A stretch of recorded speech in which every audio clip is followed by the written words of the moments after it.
Yeah, I used to have a case 1816 rusty old skid steer sitting here. Well, I traded it off for one of those. It's an Arctic Cat, 4-wheel drive. It's got racks on it. The tires are okay. Some cracks here and there. That's to be expected. It's a quad, you know. And there's this crack over there. The seat's pretty good. It looks like it's been recovered. It's all lumpy. Ooh, yeah. The foam was beat and they just recovered it. But, oh well. It's got reverse. It's got heel toe shifter, which is nice for me because I got a bad foot. I can't pull up on a shifter. So that's kind of nice. It's got 4-wheel drive, 2-wheel drive, reverse. It's got this snowplow on it. The winch is kind of funky set up on there, but it works fine. Let's see. In and out. Okay, we'll go out.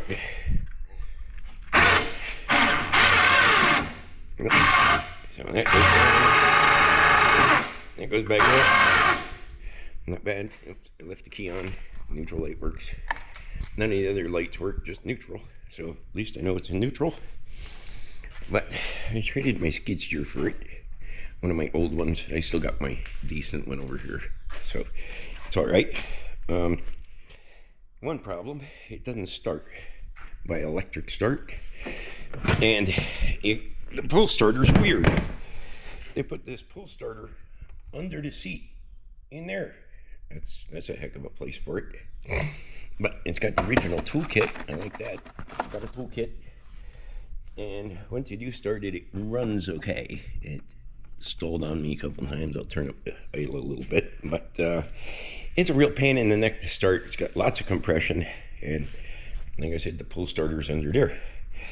If I jump the solenoid in there, it does fire up. So I jumped it last time instead of trying to pull it because what a pain in the neck. The first time I pulled it, and yes, it's hard. So what I got to do is see if that start button goes and sends power down to there, first of all. And we'll see if we can get the electric start working. I'll get set up with a test light and set you in a stand, and we're on it. Okay, I think you guys can see down in there pretty good. I might get you a little lower in there, I don't know. But yeah. So what we're gonna do is unplug the solenoid. We got a green side and a black side. Now one of these sides is probably the green. Should power up. See if we got power. Yep, we got power. So needs a starter solenoid. So I'm gonna order one on Amazon, and we'll get back to this as soon as it comes in. So what I'm gonna do is gonna find the right piece of metal that goes boom across them, and I'm just gonna jump start it for now. I'll be back to show you. Okay, so I got a million of these little grinder wrenches, and it jumps them terminals just about right. Voila.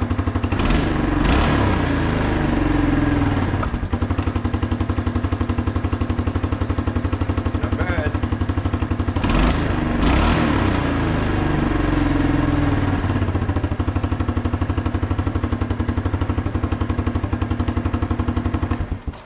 So that is my temporary starter.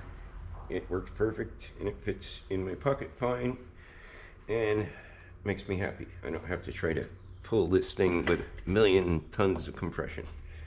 So that's it for now until I can get my solenoid. I'm gonna order that up right now on the phone. Okay, not bad. $8.99 on Amazon. Looks identical.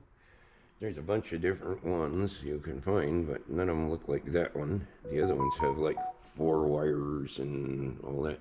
That one fits. And that one fits the Arctic Cat. It fits a whole bunch of things. No, that's not the one. It's this one. It's Arctic Cat and Suzuki LTF. It fits a bunch of them. So that's the one. We'll have it in a couple days, and we'll be back at it. Okay, so back to this quad I picked up. I traded some rusty clunker for it.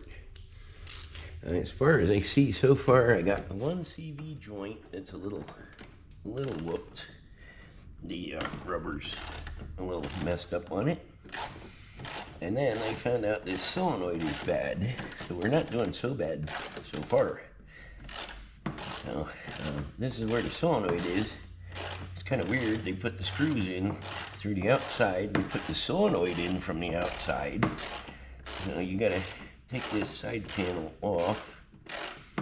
And you gotta take the positive off and the negative off, and it's recommended that you disconnect the battery, but I'm one of them silly people that's not doing it, because what I'm gonna do is just make sure that I don't touch the positive wire to ground, that's all.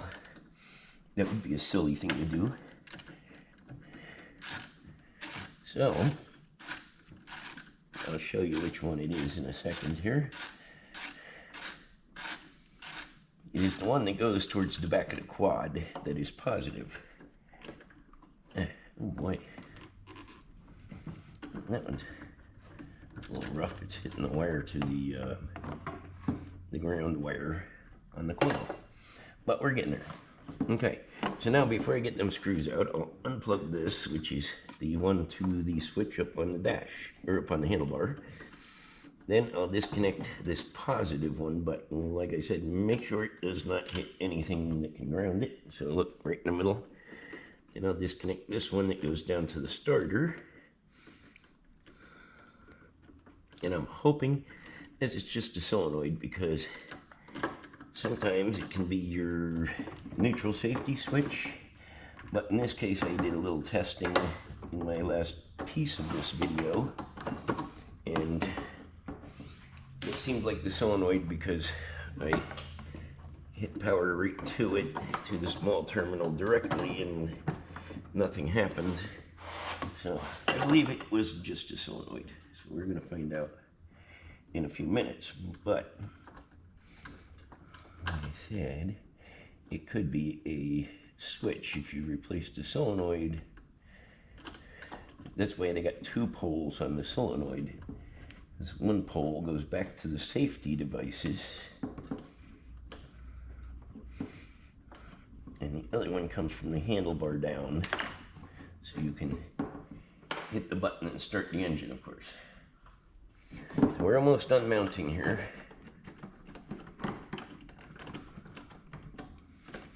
And this one's a little rough because it's behind a piece of plastic, kind of, but it can be done like this. It's a little tight, that's all. Here we go, we got it started. So you just got to take the front plastic off in the middle. The other plastic's a little in the way, but once you get this screw in far enough by a finger, you can get your socket on it, or Torx on it, kind of sideways, and tighten it up. So it's not too hard of a job. And the part was cheap. And I'm going to have electric start again. Well, not again. I haven't had it since I bought the thing. Or should I say traded for the thing. I don't buy much anymore. I like trade deals. I like to barter stuff for stuff. And just get different stuff. Okay. So now that is hooked. So I'm going to hook up my starter wire first.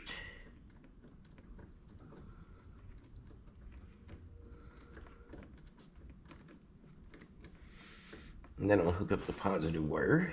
I'm sweating all over. It's very hot up here. It's like 90 something outside, and it's getting just about that inside. And if I turn my fan on, you can't hear anything that I say. So what's the sense? I'll just deal with it and get over it and take a ride on my quad if the electric start works. Well, even if it doesn't, I can still ride it, but it'd be nice if I get it going. So I can just hit the button, start it, and drive it like normal, whatever normal is.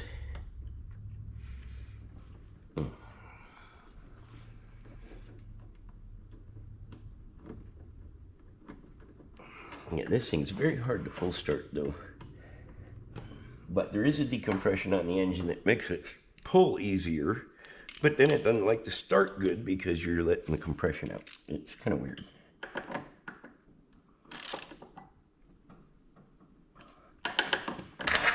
Yeah, just so people know, I'll show you where, if you want to pull start this thing, there's a decompression valve on the head on this side over here. You can pop and give it a pull and it'll start easier. Okay, now the black wire was towards the back. So now we may have electric start. I'm going to step on the brake, I'm going to turn on the key, and I'm going to hit the start button. Yay, we did it. We did it. So this part was $8 and change, and it fixed the quad. So we did good. I traded a rusty junk for it, and all the gears work, and the lights work, and the plow works, and not bad. I hope everybody on YouTube finds great deals too.